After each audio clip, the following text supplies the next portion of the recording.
Bom, bom dia oficialmente, pessoal. Hoje a gente vai continuar, né, com a nossa revista da EBD e espero que vocês estejam conseguindo ver aí a apresentação. Hoje é a lição 6. A gente encerrou os estudos no livro de Jó. A gente estudou 5 lições aí no livro de Jó, né? E hoje a gente vai ver um pouquinho sobre os Salmos. Imagino que pelo menos boa parte de vocês gosta muito do livro de Salmos. É um livro que comumente, né, praticamente todo mundo gosta. São textos de louvor, né, textos bem conhecidos assim, e a gente tem uma proximidade muito grande com esse livro.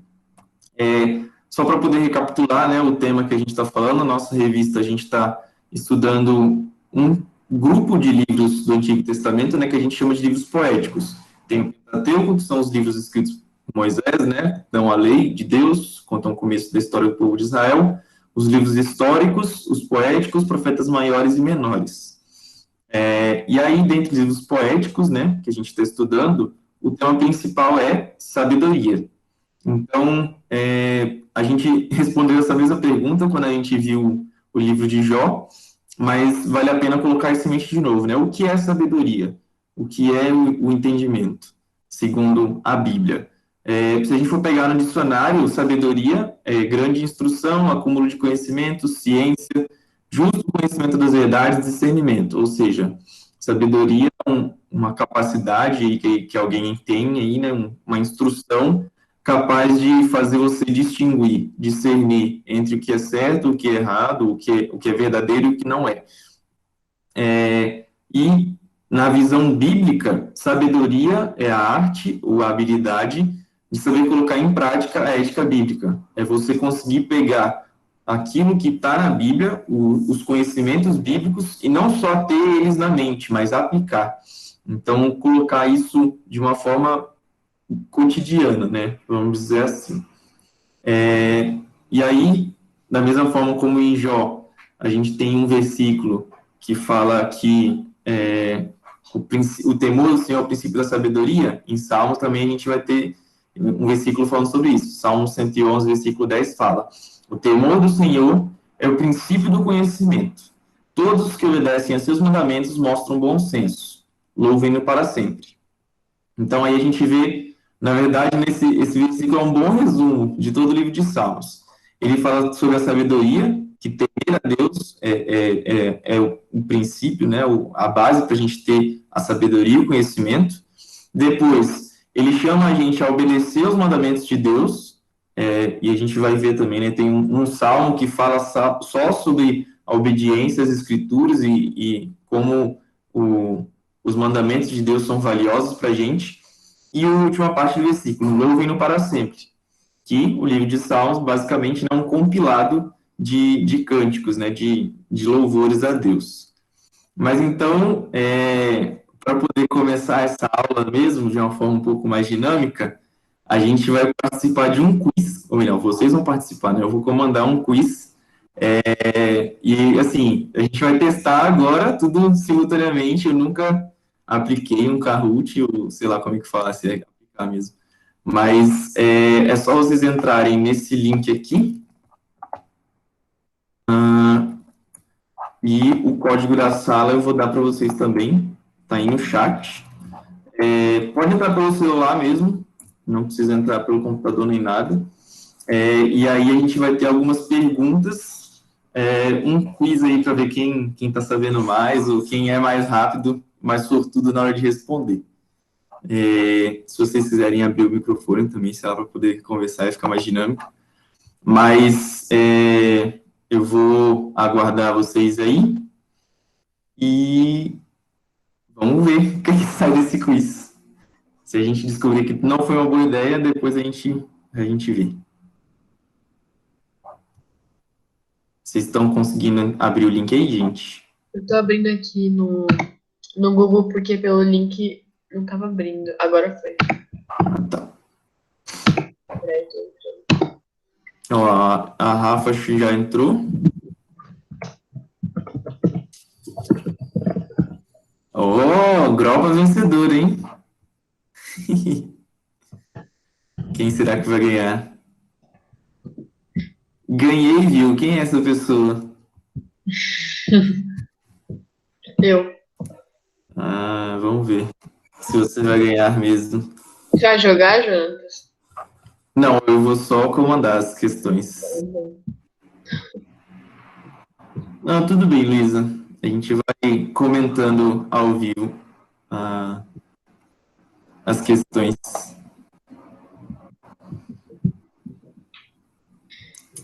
Quem mais está entrando aí? Até agora temos a Carol, a Júlia, a Rafa, o Júlio e o Vinícius.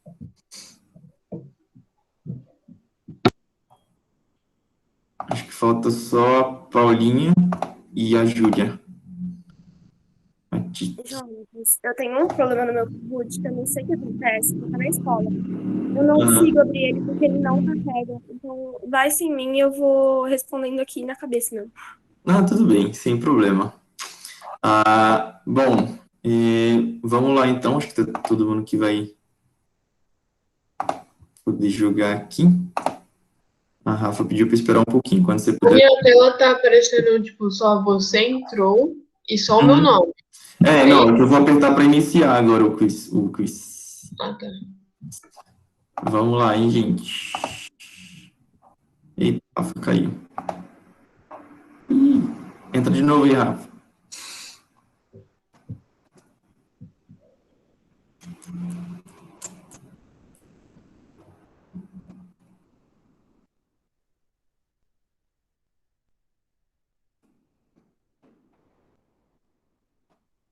Pronto, vamos começar? O quiz dos Salmos. Primeira questão, hein? Vamos lá. Qual é o maior livro da Bíblia? Mais rápido você clicar, mais pontos você ganha, hein? Uma pessoa. Oh. O maior livro da Bíblia é Salmos. Não, não posso falar, né? Não vou, senão eu vou dar a resposta do próximo. Quantos salmos foram escritos por Davi?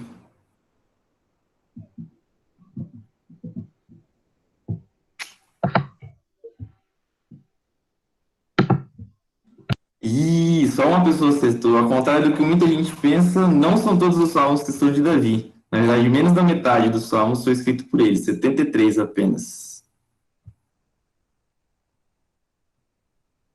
O que significa o nome Salmos?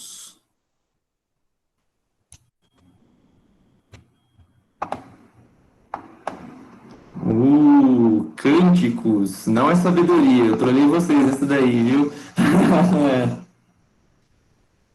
Salmos é o inário do povo de Israel. Então, seria cânticos, hinos, algo desse tipo. Quantos salmos tem o livro?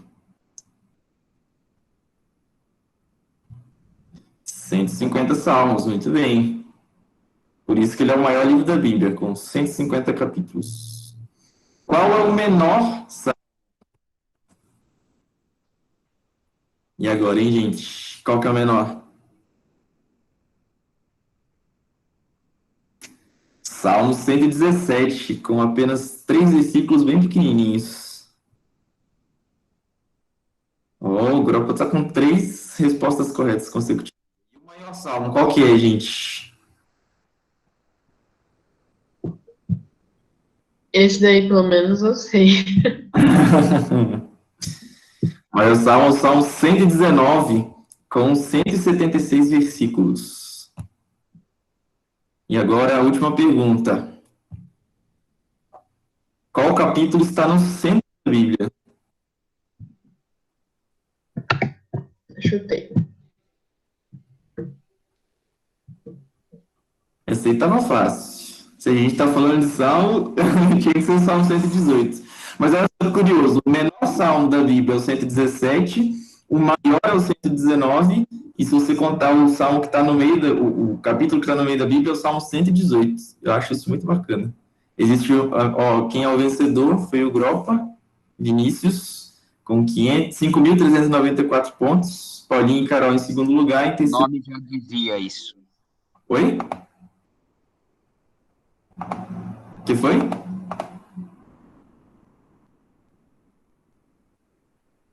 Ah, tudo bem. Bom, gente, foi isso. Espero que tenha sido pelo menos divertido. Mas podem voltar aqui pro Meet agora. Algumas curiosidades aí sobre o livro de Salmos para vocês.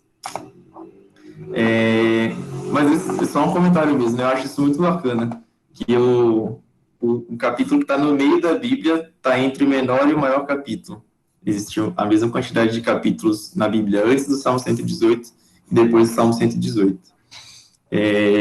Mas vamos lá, vamos começar, né, agora a estudar de fato os Salmos. Como que o livro é constituído? Na verdade, Salmos, como eu falei, né, ele é uma espécie de inário. Salmo significa cânticos, hinos. Então, vem de uma palavra grega, né? Na verdade, esse nome não é o nome hebraico para os cânticos, né? Mas Salmo vem de uma palavra grega, significa cântico, hino. Então, o livro de Salmos é um compilado de músicas, né? Um compilado de cânticos do povo de Israel. E, na verdade, o livro, como a gente entende hoje, né, é dividido em vários livros menores por dentro, como se fossem pequenas coletâneas. Sei lá, se você pegar um livro com várias partituras, assim, você tem várias dele, alguma coisa desse tipo. Uma ideia meio doida que eu falei aqui agora. Mas, então, a gente tem o livro 1, que vai até o capítulo 41, depois até o 72, 89, 106 e 150. E uma coisa que é interessante é que o final de cada livro, né, o último versículo de cada capítulo que acaba com esses livros, ele tem uma espécie de doxologia, que a gente chama, né, uma espécie de louvor dedicado a Deus. Então, por exemplo, se a gente for ler o Salmo 41, versículo 13, fala assim: louvado seja o Senhor, Deus de Israel, de eternidade a eternidade. Amém. Aí, se for lá no Salmo 72, último versículo, louvado seja seu nome glorioso para sempre, que sua glória encha toda a terra. Amém e amém. Então, isso é um padrão, né? A única exceção a essa regra é o livro 5, que, na verdade, o Salmo 150 inteiro é uma música de louvor a Deus, dedicada somente a Deus. E o interessante é que o livro, né, ele foi compilado ao longo de muito tempo. Não é como se uma pessoa sentasse e escrevesse 150 poemas ali, 150 músicas em um ano, vamos dizer assim. O primeiro salmo a ser escrito, né, que está dentro do livro de Salmos, é o Salmo 90. O Salmo 90 é um salmo de Moisés, e Moisés viveu ali por volta do ano 1500 a.C. O último salmo, a gente estima, né, que seja o Salmo 137, perdão, que ele foi escrito, o tema dele é o exílio da Babilônia, né? Então, tipo, é um salmo escrito longe de Jerusalém, falando sobre o exílio dos judeus da Babilônia. E o exílio acabou ali em 538 a.C. Então, esse último salmo a ser escrito, né, foi escrito por volta dessa época.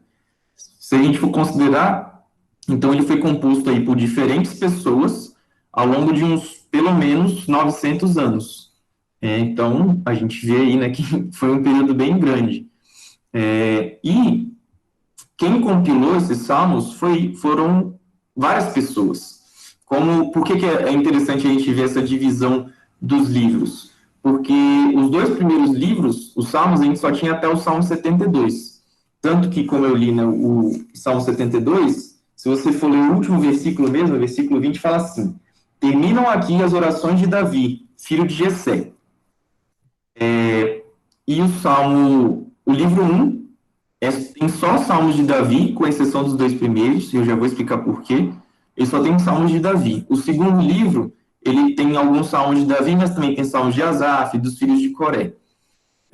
Então, ele já é mais diverso. E aí, o compilado de salmos acabaria no segundo livro.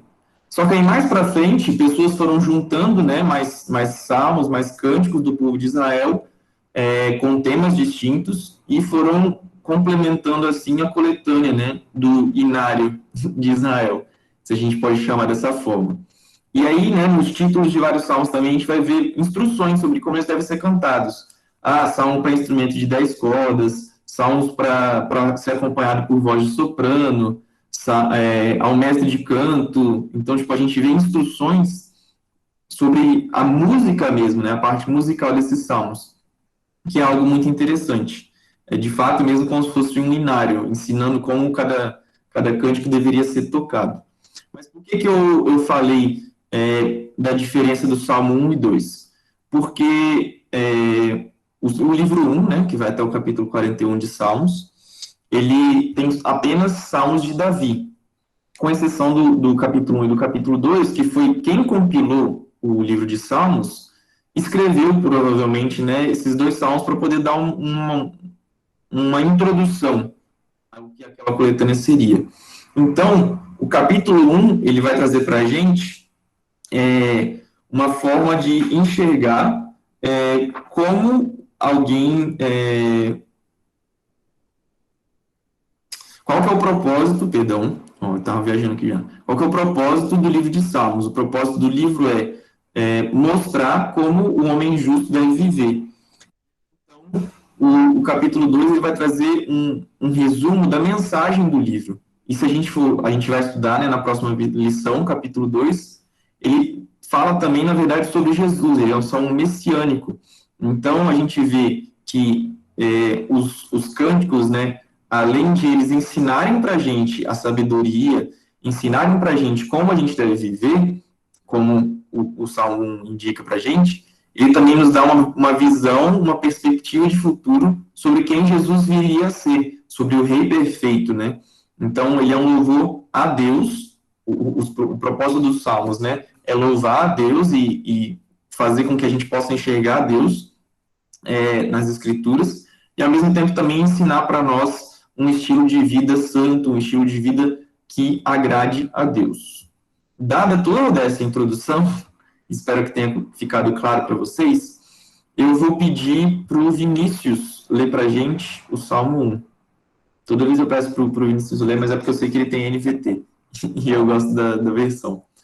Mas você pode ler para a gente aí, Vinícius, o Salmo 1 todo?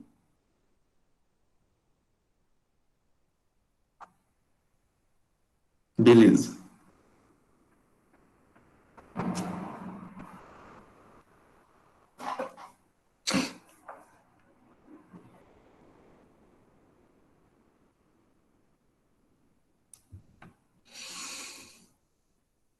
Vou até abrir. A gente vai tentar aplicar mais ou menos aquilo que a gente viu na sexta-feira. Quem não estava acho que todo mundo aqui estava na sexta-feira, né? Mas como a gente pode ler o texto, pensar, né, a situação, o contexto, quem são as pessoas e o que a gente pode extrair desse texto. Pode ler para a gente, Vinícius. Tá.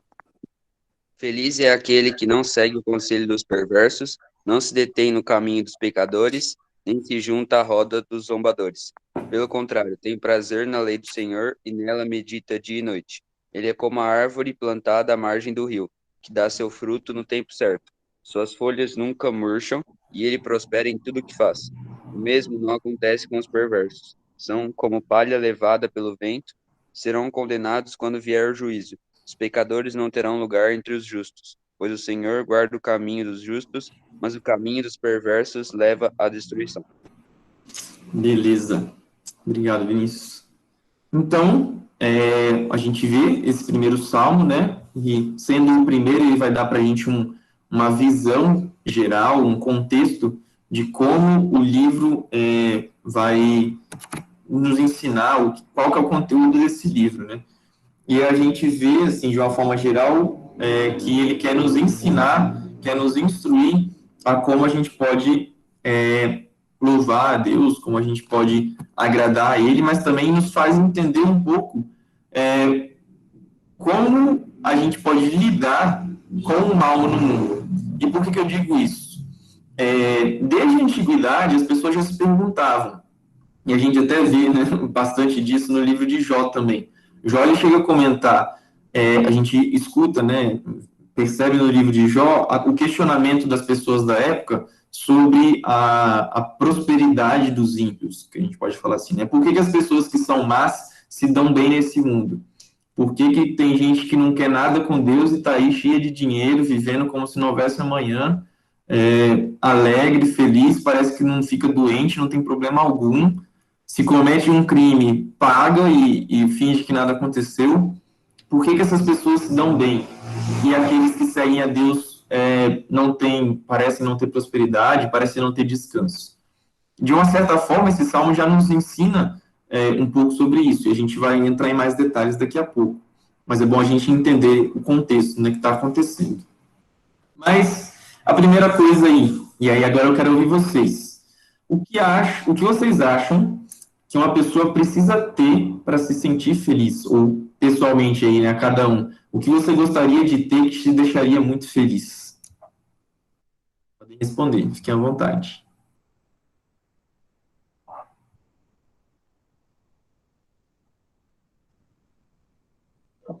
Eu acho que, tipo, para as pessoas em geral, teve até uma vez que eu e a Rafa numa célula, nossa, no passado, que a gente falou sobre esse tema, né? E é muito interessante. Porque o mundo, ele tem esse dilema, né? De você buscar a sua própria felicidade. A questão é muito relativa, né? Porque onde está a sua felicidade, né? Cada felicidade pode estar em algum lugar, dependendo da pessoa. E o que é essa felicidade, né? Então, tudo está muito relativo e distorcido. Mas, em geral, eu acho que se fazer um bom resumo e uma geral, assim, as pessoas buscam, sei lá, por bem-estar, por dinheiro, por prazer próprio e, enfim, realizações aí no mundo material em geral. Mas o que eu gostaria de ter, que me deixaria muito feliz, não sei, eu não sei. É muito complexa essa pergunta, mas, tipo, eu não sei se é pra responder assim, pensando em algo material, assim, mas sei lá. Pode falar. Não, eu vou escutar as outras respostas, mas Olha, se eu puder dizer, então, um dos meus sonhos, que eu gosto muito, não necessariamente vai acontecer isso, é claro, eu tenho essa convicção, mas eu gostaria muito se eu tivesse uma casa bem grande, e aí no segundo andar dessa casa ele fosse totalmente dedicado a só ter coisas de Lego e ferrorama, mini trem, assim, porque eu acho muito legal. Eu sei que é legal e eu queria ter isso na minha casa. Eu sei que não vai ser possível, eu sei que eu não vou ter uma casa tão grande assim para deixar o segundo andar só para essas coisas. É um sonho, eu ficaria muito feliz se eu tivesse isso. não. O Vinícius comentou aqui, né, que basicamente, né, pra gente, o que muitas pessoas, acredito que é a resposta dele, o que muitas pessoas pensam que elas precisam para poder serem felizes é ter saúde. Mais alguém quer falar alguma coisa? É porque eu gosto de Lego. Eu sempre gostei de montar coisas.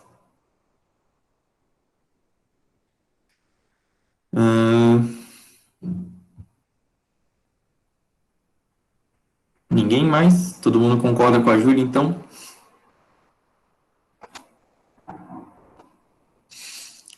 Beleza. Vamos só, então, voltar para o texto, né? No versículo 1 ele fala: Feliz é aquele que não segue o conselho dos perversos, não se detém no caminho dos pecadores, nem se junta à roda dos zombadores. Se a gente, talvez o que seja mais conhecido, né, a versão desse versículo é: Bem-aventurado o homem que não anda no conselho dos ímpios, não se detém no caminho dos pecadores, nem se assenta na roda dos escarnecedores. E aí a gente entra, então, para a discussão de significado, né? O que significa ser bem-aventurado? Vocês acham que bem-aventurado é só feliz? Ou tem mais alguma coisa nessa história?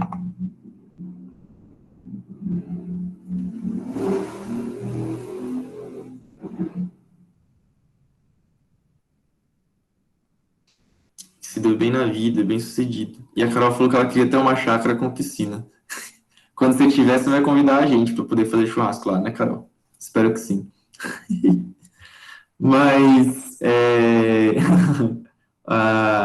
bem-aventurado, ele é mais do que apenas feliz. Feliz é uma pessoa, tipo, sei lá, que tá sorrindo, tá contente e tudo mais.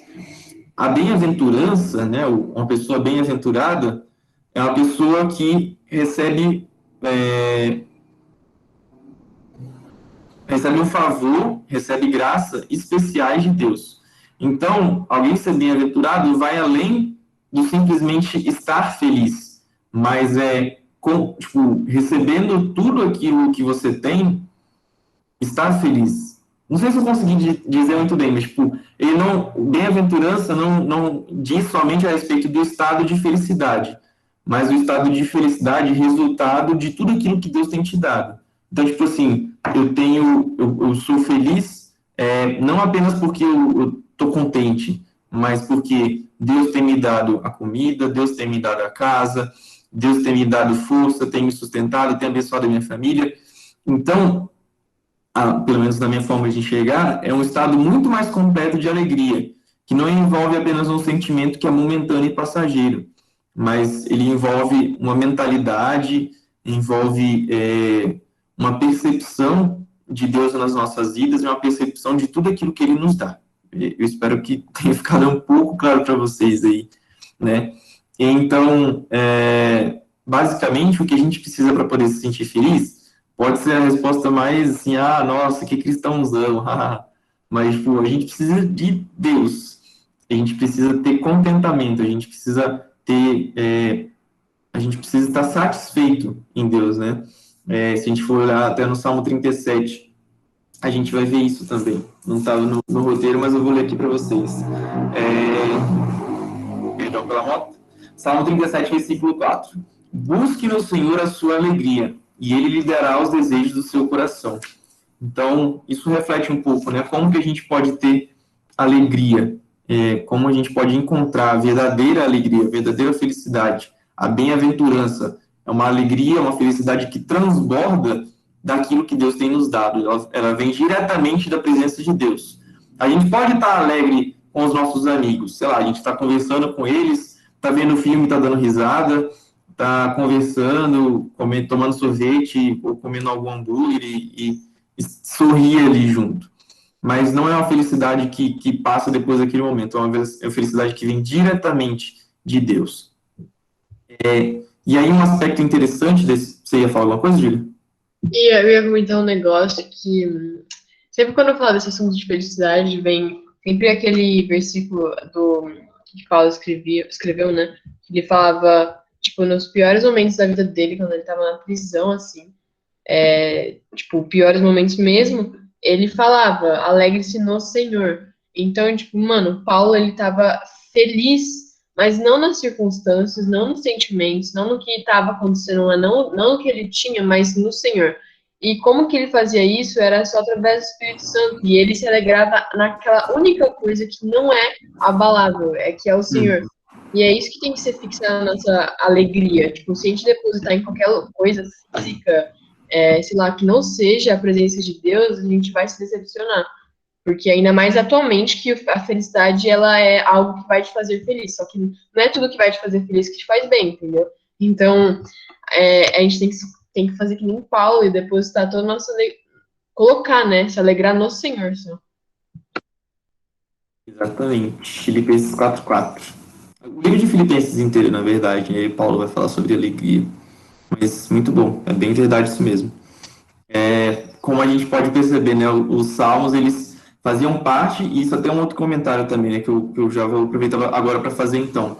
Os salmos, eles faziam tanta parte da identidade, da história do povo hebraico, povo judeu, que ele, se eu não me engano, agora eu não vou falar essas coisas não, que eu acho que eu vou falar errado, mas sem dúvida ele está ali no top 3 livros citados no Novo Testamento, porque eu acho que Isaías pode ter sido mais citado, mas o Jesus fala direto dos Salmos, Paulo vai falar direto dos Salmos, Pedro também cita, então assim, o Novo Testamento está repleto de citações, de referências ao livro de Salmos, porque ele era algo que fazia parte da identidade cultural, e porque ele era muito didático. O livro de Salmos ele é um livro muito didático, e é por isso que a gente está vendo aqui instruções para poder ser feliz. Como que a gente pode ser feliz? Como que a gente pode ser bem-aventurado? E a música, ela tem esse poder, né? Como vocês sabem, tipo, sei lá, você tá triste, e aí você bota uma música triste também para poder combinar com o seu sentimento. Ou se você tá triste, aí você coloca uma música animada e você começa a ficar mais feliz. A música, ela tem um efeito muito grande dentro de nós. E aí a gente tem que buscar também, né, enriquecer o nosso coração e os nossos ouvidos buscando ouvir músicas que são cristãs também. Não que a gente não possa, não deva ouvir músicas que não são cristãs, mas tudo isso, né, com entendimento, com discernimento, buscando ver se aquilo está desagradando a Deus, se desagrada a Deus é melhor não escutar, mas ouvir e nos cercar daquilo que vem de Deus, né, aquilo que fala de Deus, nos enriquece. Paulo fala para a gente pensar nas coisas lá do alto. Paulo fala para a gente ter na nossa boca, né, aquilo que é louvável, que é honroso. Em Efésios também, né, vai falar sobre isso, sobre aquilo que deve sair de nós. Então, tipo, será que se a gente está cantando uma coisa nada a ver, uma coisa que deprecia as mulheres, alguma coisa que exalta a violência, alguma coisa que idolatra algum grupo de pessoas, ou, sei lá, tipo, idealizam uma forma de relacionamento que não é aquilo que está de acordo com a vontade de Deus, tudo isso não presta e não está ajudando a gente, não está edificando a gente. É um comentário à parte, né, sobre o livro de Salmos, entendendo ele como sendo um compilado de músicas. Então, é bom a gente buscar ter em mente também, nos cercar de músicas e de louvores a Deus que possam nos aproximar dele nos momentos de descontração no nosso dia a dia. Eu posso comentar um negócio também, é aquele versículo que, tipo, sempre quando falam de música, pode ou não pode, pode ou não pode. Tipo, mano, é aquele versículo lá, eu não sei diretamente o endereço, mas é aquele lá, tudo me é lícito, mas nem tudo convém, sabe? Deus, ele permitiu que a gente tivesse o Espírito Santo para a gente viver a partir disso, ouvindo a voz do Espírito Santo. Muitas vezes a gente fica relativizando e tentando escutar blogueiro cristão, tipo, pode eu fazer? Não isso. Tipo, mano, a gente tem o Espírito Santo, tem a palavra de Deus. Então, tudo é lícito, mas a gente tem que ver se convém, se isso vai nos aproximar ou afastar de Deus. É um tema muito bom conversar também, eu gosto de música e outras coisas. Exatamente. Muito bom. A gente tem que tomar esse cuidado, né, e tendo em mente que é uma responsabilidade nossa, e a gente tem que obedecer a palavra, né, e buscar julgar assim, né, ter em mente se aquilo convém ou não. Muito bom. E um comentário extra, né, sobre o versículo 1 que eu ia fazer, é essa progressão, e isso é uma característica muito comum na literatura judaica, né, a progressão, a gradação. Sempre, às vezes, você vai ler um versículo, aí, tipo, parece que ele fala uma coisa e na parte seguinte ele fala a mesma coisa, só com palavras diferentes, ou com uma intensidade um pouco maior. Isso é muito comum.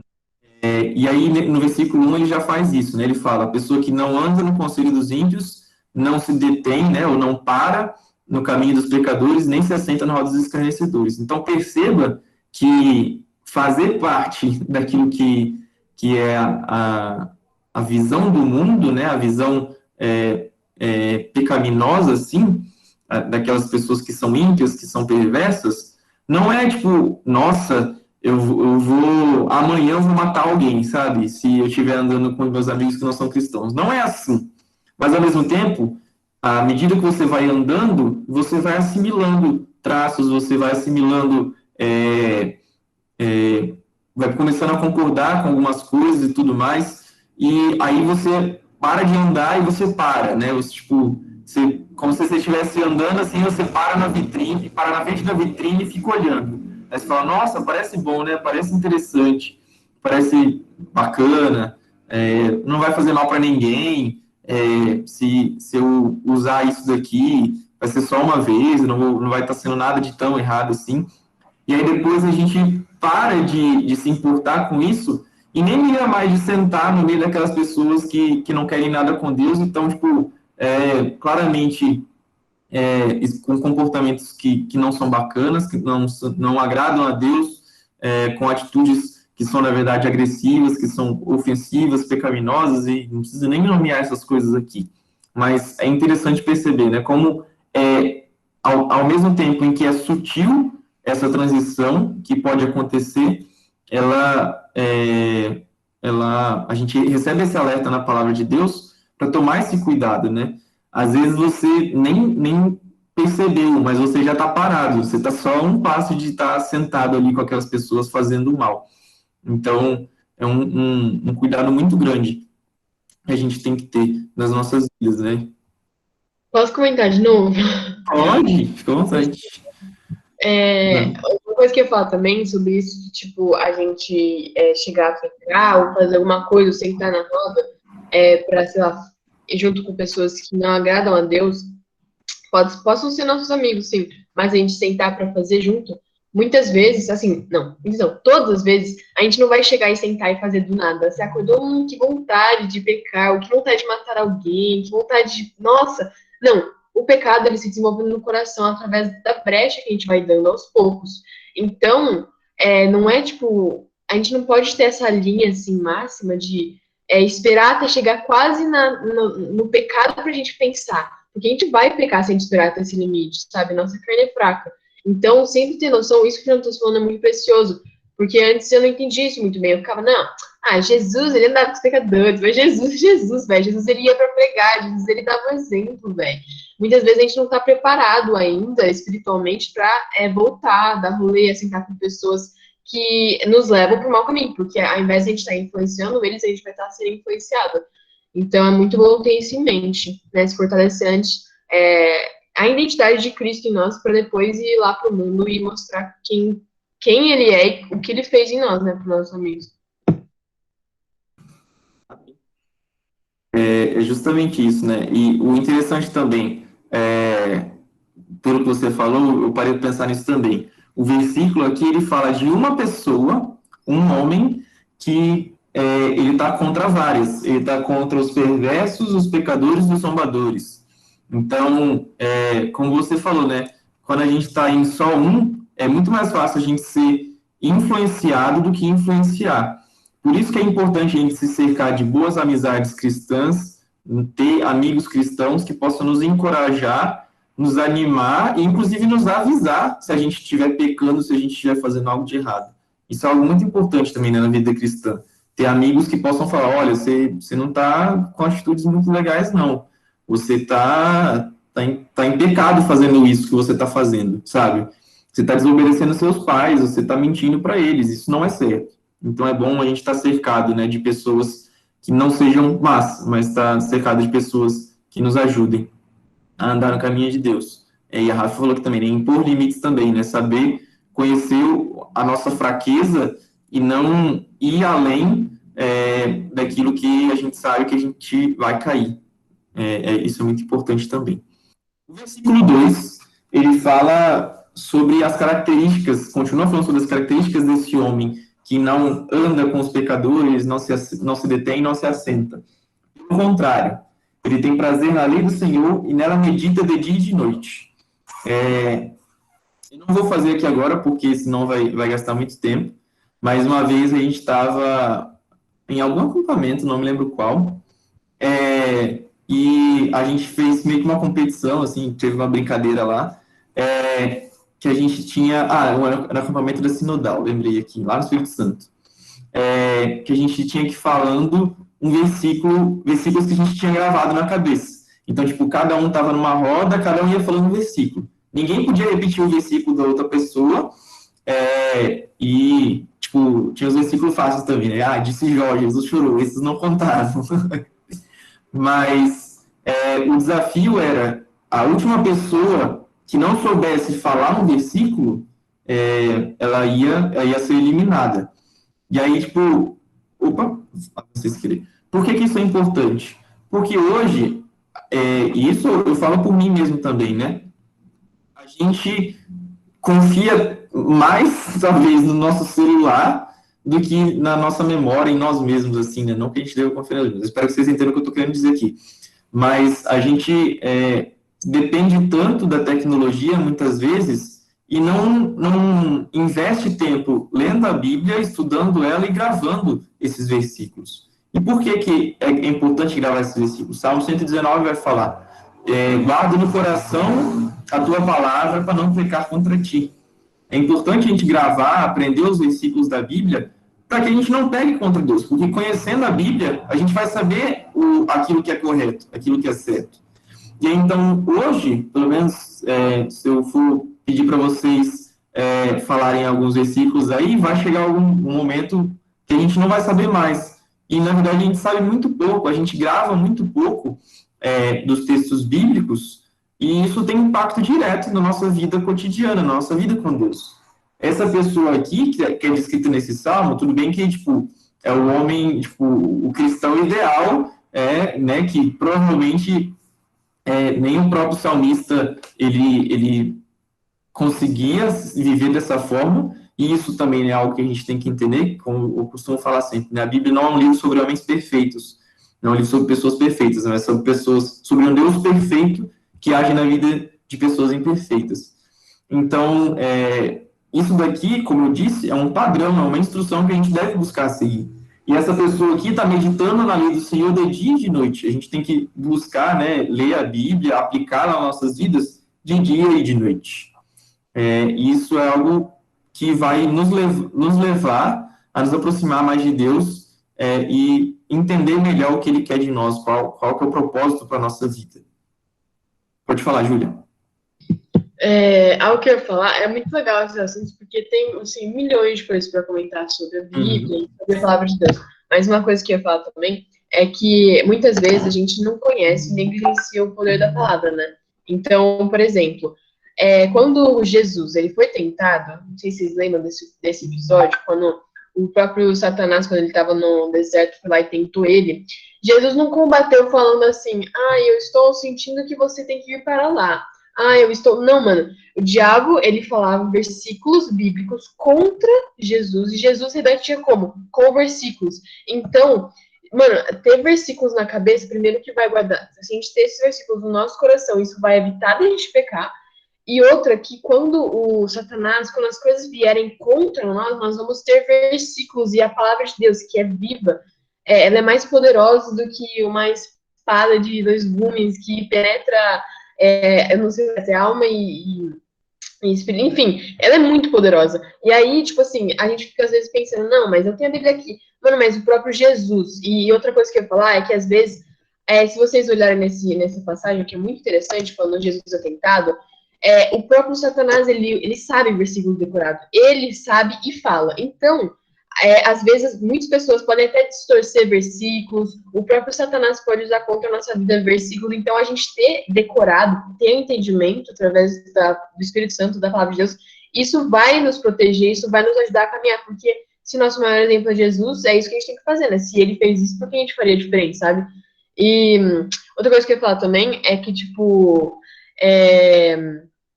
aquela coisa que eu tinha falado na sexta, né? Por exemplo, às vezes a gente quer ter Deus falando, fala audivelmente comigo, Deus, mas a gente não decora um versículo, ou não medita em um versículo, esperando, sei lá, que Deus coloque uma voz, assim, milagrosamente todos os dias para falar com a gente.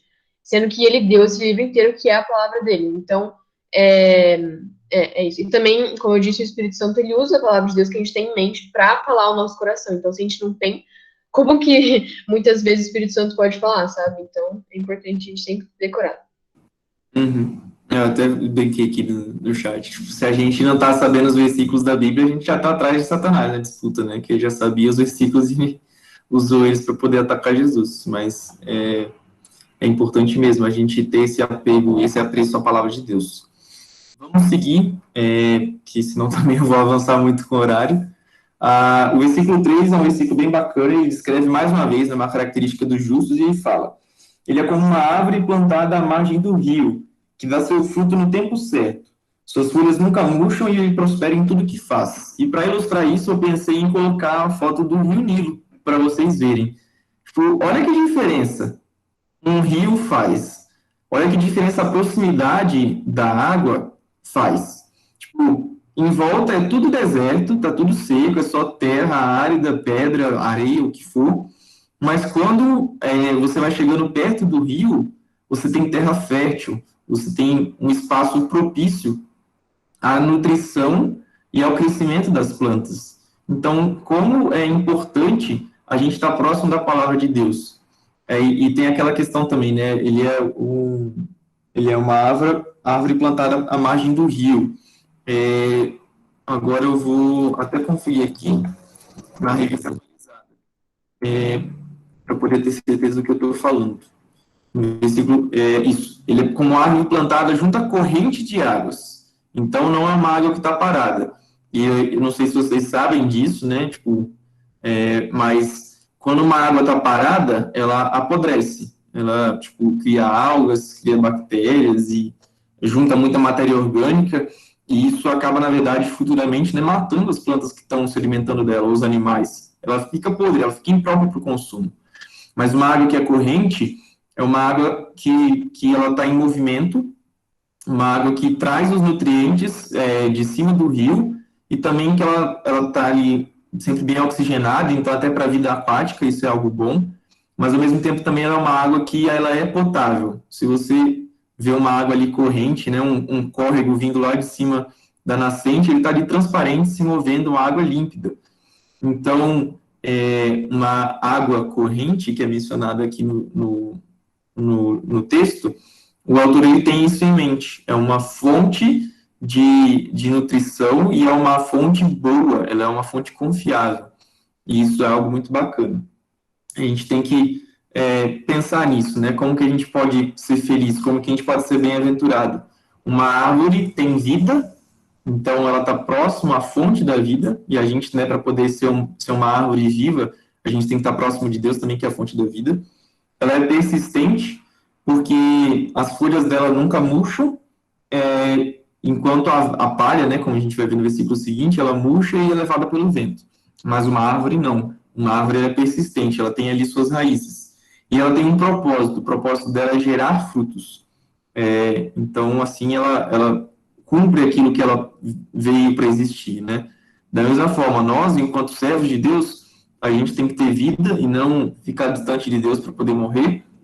A gente tem que persistir, por mais difíceis que as situações possam ser, por mais desanimadoras, e a gente tem que lembrar sempre do nosso propósito, do motivo pelo qual a gente foi criado, que é glorificar a Deus, se alegrar nele para sempre, e também cumprir o chamado de Jesus para nós, né, de pregar o Evangelho. E aí, como eu já comecei a comentar, as pessoas que não têm raízes, né, os ímpios, eles são como a palha que é levada pelo vento, um mato que seca e que é carregado, levado mesmo. E a gente vê isso muito nos dias de hoje, né? As pessoas, elas não têm mais raízes, elas não se apegam à sua família, aí, tipo, a gente se rebela contra os pais e quer viver no mundo, não dá nem notícia para o pai e para a mãe, elas não se apegam a Deus, não buscam ter um conhecimento dele, e elas simplesmente têm na sua mente que a existência não tem motivo nenhum. Não existe porquê de eu estar vivo, eu não tenho que buscar fazer nada de bom, porque vai todo mundo morrer mesmo, aquela visão nihilista, sabe? Tipo, todo mundo vai morrer, a gente foi criado sem propósito, a gente é fruto do acaso. Então as pessoas não se apegam mais, não tem mais um substrato, né, um solo para poder fincar suas raízes e se apegar. E com isso elas são levadas pelo vento, né? Tipo, vai para onde está todo mundo indo. Se está todo mundo indo, diz que para poder ser feliz você tem que trabalhar muito, ter muito dinheiro, as pessoas vão. Aí agora tem um movimento de pessoas que quer viver de uma forma mais simples, de uma forma mais harmoniosa com a natureza, muita gente está indo junto também. Mas as pessoas não vão encontrar o sentido e a verdadeira alegria da vida enquanto elas não colocarem, não se apegarem em Deus, não colocarem as suas raízes junto à fonte de água, que é a água viva, que é Jesus Cristo. No versículo 5, o salmista, né, como eu comentei, ele já dá um consolo para quem está começando a ler esse livro, que é dizer que Deus ele vai julgar os justos e os injustos serão condenados. Como eu comentei, né, e a gente vê em Jó, existia um problema muito comum na antiguidade que as pessoas não terem esperança, as pessoas não tinham esperança porque não viam as pessoas ruins sendo condenadas em vida. Mas o juízo de Deus ele é inevitável. Só há dois vereditos, culpado ou absolvido. E, enquanto nós, né, temos a Cristo e buscamos viver esse padrão de vida justo, a gente pode ter a plena certeza, né, tendo a salvação em Jesus Cristo, de que a gente vai ser absolvido, que a gente não vai receber a condenação eterna. E aí, aquelas pessoas que fazem aquilo que é mal, a gente não precisa ficar indignado com elas, a gente não precisa querer vingar com as nossas próprias mãos, tipo, olho por olho, dente por dente, matar alguma pessoa, retalhar, alguma coisa desse tipo. o nosso coração não deve estar recheado de vingança, mas ele deve estar pleno e completo de amor, o amor até mesmo pelos nossos inimigos. Então, isso que vai distinguir a gente, né? E essa instrução toda a gente vai ver em toda a Bíblia, não só no livro de Salmos. Paulo comenta sobre isso, né? Que a Deus é que pertence a vingança, não a nós mesmos. E no versículo 6, a gente vê Deus falando: o Senhor guarda o caminho dos justos, mas o caminho dos ímpios perecerá. Né? O Senhor guarda o caminho dos justos, mas o caminho dos perversos leva à destruição. Pode parecer o mais clichê possível, mas o caminho que a gente trilha determina onde a gente vai chegar. Deus conhece o nosso caminho. Né? O Salmo 139, versículo 23 e 24, Salmo 139 é o meu salmo favorito, na verdade. Os versículos 23 e 24 dizem assim: sonda, meu Deus, e conhece meu coração. Prova-me e conhece os meus pensamentos. Vê se há em mim algum caminho mau e guia-me pelo caminho eterno. Então, Deus, ele sonda o nosso caminho, ele sonda aquilo que a gente tem feito, e a gente tem que pedir a ele, né, que ele nos guie pelo caminho correto, pelo caminho verdadeiro, o caminho que é eterno. Ele deixa para nós um exemplo. Em toda a Bíblia, a gente vê as coisas apontando para Cristo. E Jesus mesmo diz, né, eu sou o caminho, a verdade e a vida. Ninguém vem ao Pai senão por mim. Então, a gente tem o caminho para poder seguir.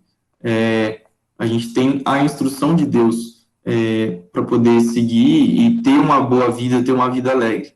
Então, eu tentei aqui ser o mais breve possível para poder expor esse salmo, né? E ver como ele dá um teor para o livro, ele nos dá uma visão, uma percepção de como que a gente tem que ler o livro de Salmos, buscando um entendimento, buscando uma aproximação de Deus, buscando entender por que os perversos existem, né, digamos assim, por que eles se dão bem no mundo e qual é o destino final deles. E focar a nossa visão não nas maldades desse mundo, mas focar a nossa visão no caminho, focar a nossa visão no fato de que Deus é conosco, e que a gente tem que buscar se aproximar dele também para ser verdadeiramente feliz. E então, qual que é a verdadeira felicidade? Vamos ler alguns versículos para a gente poder ver como a gente pode ser bem-aventurado, né? Ser muito feliz. Júlio, você pode ler para a gente Salmo 94, 12? E aí, Carol, se você puder ler o Salmo 119. E a Rafa, Josué 1, 8. Pode ser?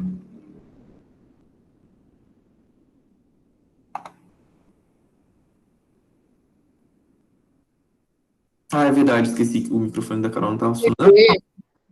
Pode ler. É o 119 da Carol? Salmo 119, 1. Okay. Espera, a Rafa pode ler aí, Júlio. É o 94:12, né? 94:12. Ó Senhor Deus, felizes são aqueles que tu ensinas, aqueles a quem ensinas a tua, aqueles em que ensinas a tua lei. Salmo 119, 1. Felizes são os que vivem uma vida reta, que andam de acordo com a lei do Deus eterno.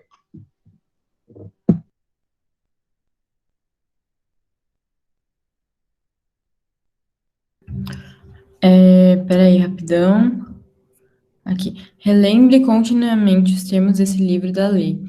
Medite nele dia e noite, para ter certeza de cumprir tudo que nele está escrito.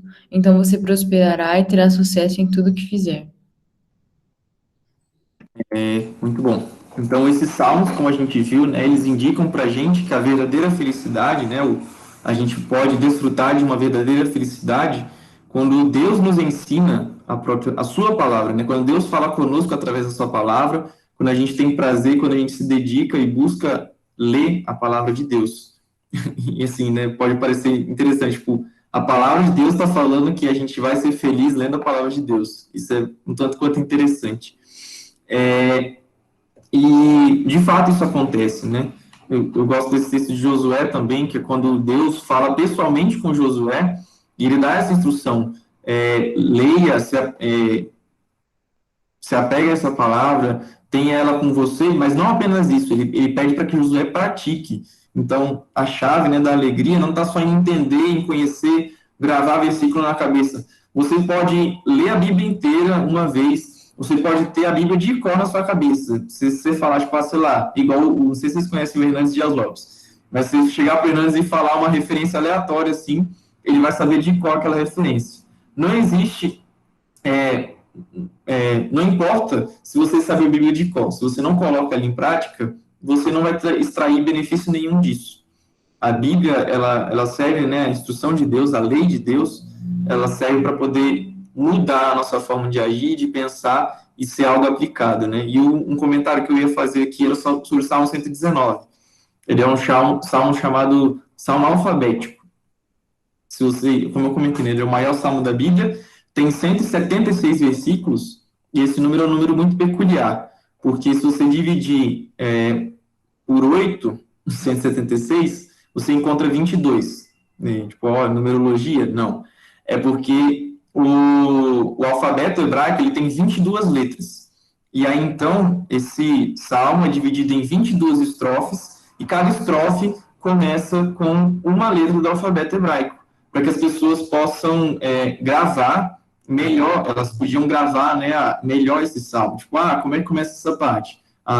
Começa com a primeira estrofe com a primeira letra do alfabeto, a segunda estrofe com a segunda letra do alfabeto. O livro de Lamentações também, né, tem isso. Se não me engano, todos os capítulos, né, tem um múltiplo de 22 versículos, porque eles também são alfabéticos. Cada versículo ali começa com uma letra do alfabeto hebraico, para que as pessoas pudessem gravar melhor a sequência. Tipo, você sabia o alfabeto de cor, a gente sabe o alfabeto de cor. Então, sabendo o alfabeto, você conseguia lembrar mais fácil o texto. E aí, então, o Salmo 19 inteiro é um salmo, né, de louvor a Deus, de louvor à palavra de Deus, o amor que a gente tem à palavra de Deus. Então, o Salmo 119, 105, escondi lâmpada para os meus pés é a tua palavra e luz para os meus caminhos. Aí, o Salmo 119, 1, que a Júlia leu, tem o Salmo 119, 9 e 10, né, de que maneira poderá o jovem guardar puro o seu coração, observando segundo a tua palavra. Guardo no meu coração as tuas palavras para não pecar contra ti. Então, ele é um salmo inteiro só para poder falar sobre o amor que a gente precisa ter à palavra de Deus e a importância da palavra de Deus na nossa vida. É um desafio. Eu sei que é um salmo grande, mas você não precisa ler ele todo de uma vez, você pode dividir ele, agora que você sabe que a cada 8 versículos você tem uma estrofe diferente. Talvez você pode ir lendo ele a cada 8 versículos nessa semana, não sei. Mas se desafie a ler esse salmo e talvez com a ajuda de Deus, né, claro, criar um apreço maior pela palavra dele, né, um amor maior pela palavra de Deus. E aí, então, como a gente pode ter prazer na lei do Senhor? Será que, como é difícil para a gente, né, isso eu falo pessoalmente também, é difícil para a gente ter uma rotina de leitura da Bíblia, é difícil para a gente criar um costume, um hábito de ler a palavra de Deus. E para a gente ter prazer na lei de Deus, né, como a gente lê nesse Salmo 1, que o homem que anda segundo a vontade de Deus, né, ele tem prazer na lei do Senhor e medita nela de dia e de noite. Não deve ser algo mecânico. Eu não posso tornar a leitura bíblica como um checklist, sabe? Tipo, hoje eu li a Bíblia, beleza. Não, a gente tem que, de fato, tirar um tempo, fechar nossos olhos, pedir a Deus a iluminação, meditar naquilo que está sendo lido, porque assim, de fato, a gente vai perceber como aquela lei, né, como aquelas instruções se aplicam na nossa vida, como a gente pode receber consolo, conforto, se a gente está passando por dificuldade, ou receber instrução para poder saber aconselhar alguém que está passando por alguma dificuldade. Isso é muito bacana. Muitas vezes, assim, que eu estou lendo um capítulo, alguma coisa, eu vejo algum versículo que me faz lembrar de, tem alguma pessoa que está passando por alguma dificuldade, eu posso mandar esse versículo para ela. Isso é algo bacana, isso é algo que Deus pode usar a gente para poder confortar outras pessoas, né? Então, voltando, para a gente ter prazer na lei do Senhor, a gente tem que ter esse amor à palavra e buscar ter esse hábito, né? Não puramente mecânico, mas é algo que parte de dentro para fora. Eu tenho vontade de ler a palavra de Deus, mesmo que hoje eu estou extremamente cansado, só vou ler, sei lá, tipo, 10 versículos, só um capítulo, pouca coisa que seja. Mas tenha um hábito, crie um hábito de ler a palavra de Deus. E como que a gente pode estudar melhor a palavra de Deus? A gente vai aprender melhor, né, na sexta que vem. A gente começou anteontem, né, com Josué, para poder entender melhor o método do EBI, né, o estudo bíblico indutivo, como que a gente pode estudar a palavra de Deus e aprender mais. E nessa próxima sexta-feira a gente vai continuar aprendendo, né, vai ter uma parte prática, se não me engano. Então a gente vai poder, né, tipo, ver como a gente pode aplicar a palavra de Deus, né, a Bíblia, às nossas vidas, aprender, ler e ter esse prazer. Enfim, eu estendi um pouco. Gente, posso comentar algo, Jânio, rapidão? Pode sim. Gente, tipo assim, eu não sei se vocês têm uma devocional todos os dias, e enfim, mas o que eu ia falar é que Salmos é um dos meus livros preferidos. E eu indico, tipo assim, no seu momento de oração, pega uns Salmos e ora em cima deles, sabe? Porque cada palavra, o Espírito Santo vai nos levar para um salmo específico, pede para Deus te mostrar, e você ora em cima deles, sabe? Deus vai falando de maneira, tipo, absurda com você.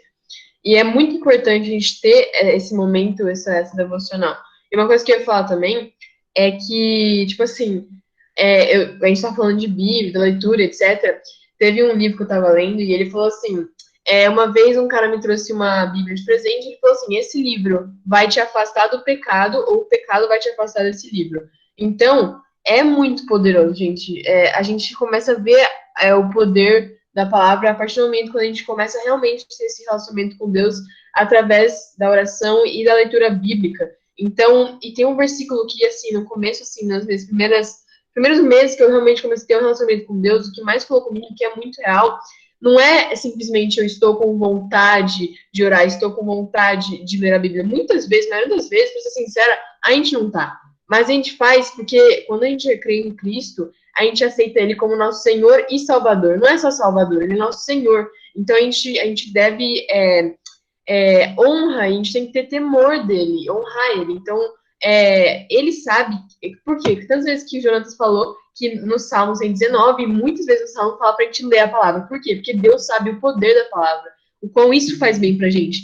Então a gente não faz porque muitas vezes a gente está com vontade, mas porque a gente quer conhecer mais de Deus. E a gente tem que ter essa transparência com o nosso pai, porque ele conhece o nosso coração, sabe? Só de você estar lá no seu quarto, e eu vou. Última coisa, é que, resumindo, quando eu comecei a realmente caminhar com Cristo, o versículo que mais falava comigo é Mateus 6,6, que fala: quando vocês orarem, cada um vai para o seu quarto, feche a porta, ore a seu pai em secreto. Então, seu pai que te observa em secreto vai os recompensará. Então, quando você vai ter esse devocional, esse momento com Deus, ele tá lá, sabe? Ele tá te vendo em secreto, pode ter certeza absoluta. Mesmo que você não acredita tanto, pode ter certeza. Pede pro Espírito Santo te dar essa fé, que ele tá, isso é a palavra de Deus, sabe? Jesus tá falando isso pra gente. Então, é muito legal a gente também não depender só de sentimento, de, tô sentindo a presença de Deus. Não, não é só isso. Isso também faz parte, os milagres fazem parte, a presença de Deus, do Espírito Santo faz parte. Mas sabendo que você está no seu quarto, buscando a presença de Deus, ele prometeu que estaria conosco, ele prometeu permanecer até os fins do tempo conosco, ele prometeu nos observar em secreto e nos recompensar no secreto. Então é maravilhoso ver o poder da palavra de Deus e qual isso é real a partir do momento que a gente se entrega e começa realmente uma vida com ele, sabe? Buscando ler a palavra e a oração, né? Que é uma das coisas mais importantes da vida. É isso. Amém. Muito bom mesmo. Alguém mais quer comentar alguma coisa, gente?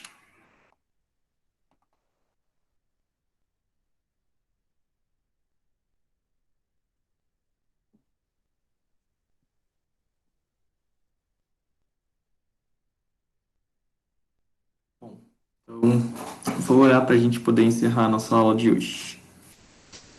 Deus, muito obrigado, Pai, por essa oportunidade que a gente teve de estudar a Tua Palavra, meu Deus. Obrigado porque a Tua Palavra é viva, ela é eficaz, ela nos ensina, Pai, ela é a instrução que a gente tem para poder saber como que a gente deve viver, como a gente pode te servir, ó Pai, te agradar e ter consolo também em meio às dificuldades da vida, meu Pai. Tem misericórdia de nós, Deus, porque muitas vezes a gente negligencia a leitura da Tua palavra, a gente coloca prioridade em tantas outras coisas, ó Pai, no nosso entretenimento, na nosso descanso, ou em tantas outras coisas, Deus, que a gente coloca como prioridade antes do Senhor. Deus, tem misericórdia de nós por conta disso, Pai. Nos ajuda e coloca dentro de nós a vontade verdadeira de ter um relacionamento próximo, um relacionamento íntimo contigo, Pai. Uma vontade de ler a Tua palavra, uma vontade de orar, que seja sincero, meu Deus. Mesmo que começando com passos pequenos, ó Pai. Mesmo que lendo 2, 3 versículos por dia, que a gente comece, ó Deus, que a gente inicie esse processo de buscar o Senhor, de te servir, ó Pai, de te amar com a nossa vida, com todo o nosso coração. Semeia em nós, ó Deus, esse amor à Tua palavra, e que a gente possa ter um relacionamento verdadeiro, genuíno e sincero contigo, meu Deus. Nos ajuda, nos abençoe nessa semana, meu Pai. Essa é a nossa oração em nome de Jesus. Amém. Amém.